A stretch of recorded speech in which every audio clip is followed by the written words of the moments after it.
Oggi l'Orto Botanico di Padova, l'orto universitario più antico del mondo, ospita un meeting della Coldiretti proprio nell'ottica di avere dei contatti e di avere delle ricadute nel territorio. Quindi Orto Botanico di Padova, Veneto, Coldiretti Veneto è un evento importante che permette di allacciare relazioni, scambiare idee sulla gestione del verde.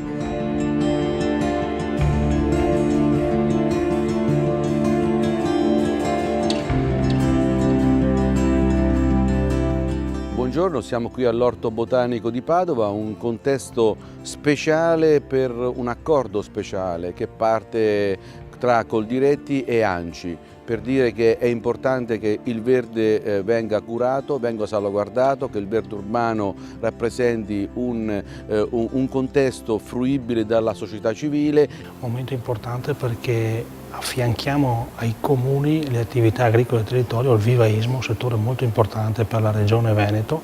ma soprattutto un'importanza ambientale, creare delle aree verdi sempre più importanti per il benessere dell'agricoltura, ma soprattutto del cittadino.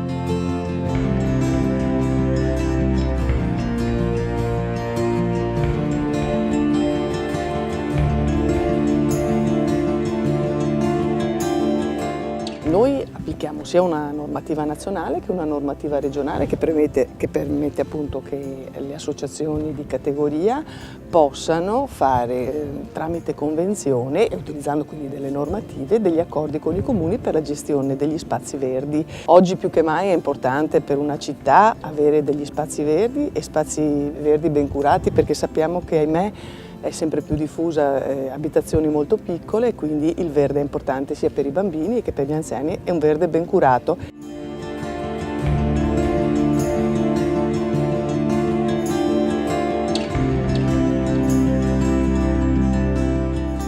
L'attenzione che dobbiamo avere oggi per il verde pubblico deve essere quella, uno, di una manutenzione accurata, attenta, soprattutto all'interno degli uffici pubblici dove non ci devono essere più gare a ribasso, ma le gare devono essere delle gare che riguardano la qualità del prodotto. Due, la realizzazione di nuovi verdi, nuovi spazi, utilizzando quelle che sono le piante del territorio autoctone, vedi quelli che possono essere gli aceri, vedi quelli che possono essere frassini o altro, e anche arbusti, che possono aumentare quello che è l'assorbimento dell'anidride carbonica, visto che i nostri territori e le nostre città sono quelle che hanno meno verde per metro quadro per ogni abitante. Il verde ha un ruolo importantissimo per la sicurezza, per la condivisione della città,